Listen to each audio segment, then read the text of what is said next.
कभी नोटिस किया है, हम मैनिफेस्ट बहुत करते हैं, विजन बोर्ड बनाते हैं, लॉ ऑफ अट्रैक्शन भी प्रैक्टिस करते हैं। लॉ ऑफ अट्रैक्शन के लिए वाटर टेक्निक, मिरर टेक्निक सब ट्राई किया, पर स्टिल कुछ चीज़ें हमारे लिए मूव ऑन ही नहीं हो रही हैं, काम ही नहीं कर रही हैं। तो उसका रीज़न क्या है? आज उसका रीज़न स बताती हूँ, वो है लॉ ऑफ असम्पशन। असली में जो आपको प्रेज़ेंट में अभी में जिस पे काम करना है, वो है लॉ ऑफ असम्पशन पे। लॉ ऑफ अजम्पशन जो है हमारे प्रेजेंट की बात करता है। इसमें एक बेसिक जो फॉर्मूला है वो है फ्यूचर को पास्ट में बनाना। फॉर एग्जांपल, जो चीज़ हमें चाहिए उसे मान लो कि हमने पा लिया है। यदि आप कोई जॉब चाहते हो तो सोचो कि आपने वो जॉब पा ली है, उसके बाद आप क्या फील कर रहे हो। वो होता है लॉ ऑफ अजम्पशन। बहुत बार ऐसा होता है जब हम अफ़र्मेशंस लिखते हैं, तो अफ़र्मेशन में हम बोलते टाइम ना एक डाउट होता है, क्या ये सच में हो पाएगा? क्या ये मैं सच में बन पाऊँगी? और जैसे ही वो डाउट या नेगेटिव थॉट आपके पास आता है ना, तो वो सिग्नल ब्रेक हो जाता है। आप जिस इंटेंशन के साथ वो चीज़ मैनिफेस्ट करना चाहते थे, वो पूरी नहीं हो पाती है। यही रीज़न है कि वहाँ पे अफ़र्मेशंस इतना इफ़ेक्टिवली काम नहीं कर पाता है। अब करना क्या है?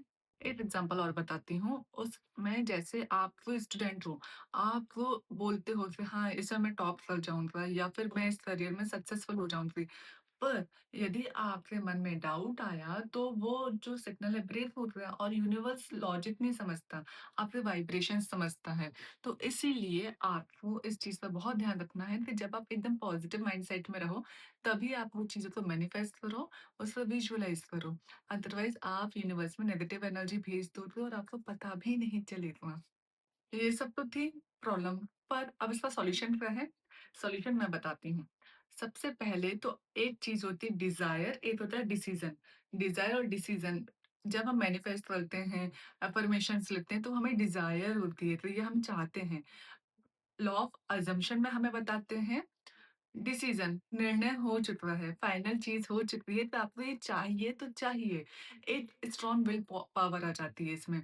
जैसे मैं बोलूँ कि मेरा ये एग्ज़ाम अच्छा गया है, मैं चाहती हूँ जैसे कि मेरा ये एग्ज़ाम में ऐसा हो जाए, तो यहाँ पे डाउट आ जाती है, होगा या नहीं होगा?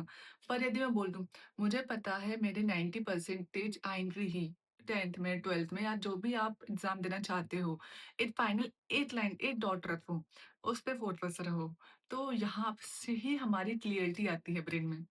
तो बेसिक अंडरलाइन बोलें तो लॉ ऑफ अट्रैक्शन बताता है कि मुझे ये मान रही हूँ, और लॉ ऑफ असम्पशन मानता है कि मैं ये हूँ।